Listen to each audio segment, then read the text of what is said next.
Masa penerimaan peserta didik baru atau PPDB tingkat SMA sudah mulai dibuka sejak Senin 12 Juni 2023 kemarin. Namun seleksi awal hanya dikhususkan untuk jalur afirmasi. Seleksi digelar secara daring sejak pukul 8 pagi hingga 2 siang. Karena sempat kesulitan mengunggah foto dan data lainnya ke situs PPDB, sejumlah calon siswa ditemani orang tuanya langsung mendatangi sekolah untuk meminta informasi. Seperti salah satunya di SMA Negeri 5 Bandar Lampung. Salah satu calon siswa datang ke sekolah dan menyampaikan keluhannya karena kesulitan mengunggah verifikasi data dan foto karena ukuran datanya tidak sesuai. Para calon siswa pun berharap bisa diterima di sekolah favoritnya.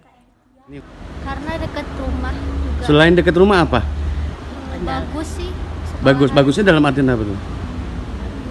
Favorit juga. Oh, jadi salah satu SMA favorit. Selain Metodenya bagus. Terus Belajarnya juga bagus. Ini dari jalur apa nih, Adek? Afirmasi ya. Dari jalur apa? Afirmasi. Ya. Di mana tinggalnya? Di belakang. Oh, di belakang. Oh, iya. Dengan adanya Pihak sekolah membuka pos pelayanan bagi calon siswa yang mengalami masalah pendaftaran. Minat calon siswa ke SMA Negeri 5 Bandar Lampung juga diakui tinggi karena lokasinya yang strategis. Dari zonasi yang ada ini yaitu Waihalim, kemudian Sukai Rame, Tanjung Senang, kemudian Kedamaian dan daerah penyangga kita berbatasan dengan Jati Agung. Ya. Jadi dari 6 kecamatan itu menyumbangkan jumlah populasi penduduk juga yang sangat banyak. Nah, SMA 5 alhamdulillah tahun lalu beberapa kali ini kita kalau dilihat dari jumlah pendaftar itu selalu paling banyak ya. Tahun lalu itu sekitar 1.300 ya. PPDB jenjang SMA dan SMK di Lampung digelar pada 12 hingga 17 Juni 2023. Untuk kuotanya jalur afirmasi sebesar 15%, jalur prestasi 30%, pindah orang tua 5%, dan zonasi 50%. Arsadi Saputra melaporkan dari Bandar Lampung.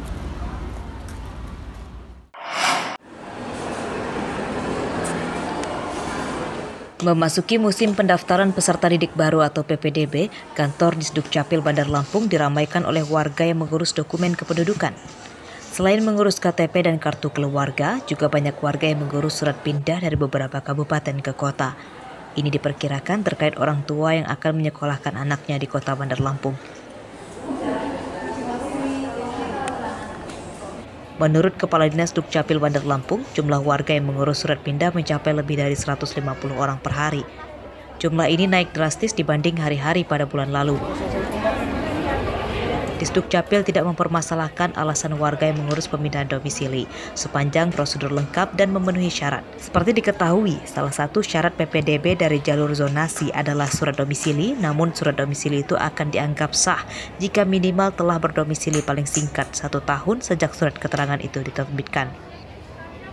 Kan PPDB ini biasanya kalau yang tahun kemarin itu persyaratannya adalah 1 tahun ya, minimal 1 tahun berada di KK tersebut. Tapi kalau sekarang lagi mau pindah untuk PPDB sekarang kayaknya enggak ya, karena pasti nggak memenuhi syarat. Tapi Disdukcapil, biasanya Disdukcapil Indonesia dalam hal ini Disdukcapil Kota Bandar Lampung dilibatkan oleh MKKS baik yang tingkat SMA maupun SMP untuk meng-cross check persyaratan data kependudukannya. Mereka kan biasanya ngumpulnya pakai kakak keluarganya. Kita cross check apakah sesuai di sistem atau tidak, karena kadang beda gitu. Kadang ada aja pemalsuan data, manipulasi data, printannya ini mereka kumpulkan tidak sesuai dengan yang ada di sistem gitu. Jadi Pada waktu PPDB atau penerimaan siswa baru, Dinas Pendidikan akan melibatkan Disdukcapil sebagai pihak validasi dokumen kependudukan calon siswa. Arsadi Saputra melaporkan dari Bandar Lampung. Setuju.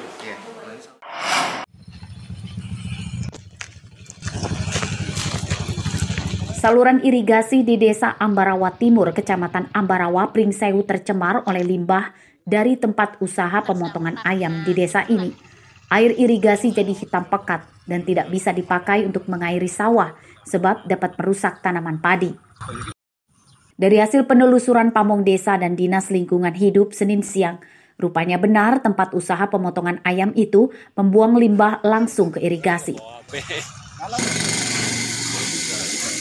Perusahaan tidak memiliki instalasi pengelolaan air atau IPAL. Sampel air limbah juga akan diuji di laboratorium. Berharap kepada pemerintah supaya kalau bisa limbahnya jangan dibuang ke aliran irigasi persawahan gitu aja. Ya, kalau air ya buat perairan sawah itu. Katanya katal bau katanya seperti itu. Karena yang melaporkan ini kan bukan dari Ambarawa Timur, justru dari Ambarawa, karena yang punya sawah itu orang-orang Ambarawa. Ya harapannya yang jelas pembenahan dari Mas Sugeng ini mungkin terkait dengan limbah segala macam itu, dengan adanya ini mungkin di media masuk segala macam pembenahan itu harapan dari kami, termasuk Kepala Pokon juga harapannya pembenahan. Pemilik usaha pemotongan ayam di desa ini diminta menghentikan membuang limbah ke irigasi dan segera mengurus perizinan usaha baru, termasuk segera mengurus pengelolaan limbahnya dengan baik. Jika tidak kooperatif, pemilik usaha akan dikenai sanksi tegas. Asep Saifullah melaporkan dari Pringsewu.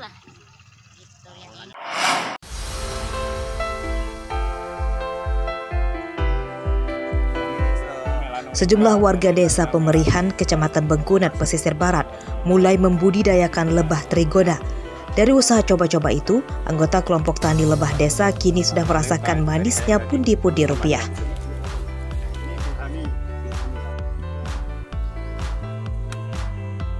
Mereka memilih beternak lebah karena desanya berbatasan dengan Taman Nasional Bukit Barisan atau TNBBS, sehingga alam bisa menyediakan sumber nektar atau makanan alami untuk lebah. Untuk memulai budidaya, warga harus menyediakan log atau sarang buatan dan tempat madunya dan bisa dibuat di halaman rumah. Ada 2 jenis lebah yang dikembangkan, yakni kelanceng dan itama. Dari 10 log, peternak bisa menghasilkan lebih kurang 20 kg madu dalam sebulan. Meski demikian, peternak kerap kekurangan stok karena banyaknya pesanan, bahkan ada yang dari Pulau Jawa. Menyediakan vegetasi dulu kalau kita mau budidaya, itu. Jadi kita vegetasinya kita sediakan dulu apa-apa yang si lebah ini suka, itu loh. Lebah ini mau dengan nektar itu, gitu. Jadi kita sediakan dulu, baru kita budidaya. Tapi kalau kayak di sini kan kita sudah disediakan oleh alam. Kebetulan kita di pinggiran Taman Nasional. Jadi nggak terlalu sulit ya? Jadi tidak terlalu sulit untuk kita gitu. Jadi lebih gampang. Harga madu lebah trigoda mencapai Rp250.000 per kilogram. Omset para peternak kini bahkan mencapai Rp5 jutaan per bulan. Rosandi melaporkan dari Pesisir Barat.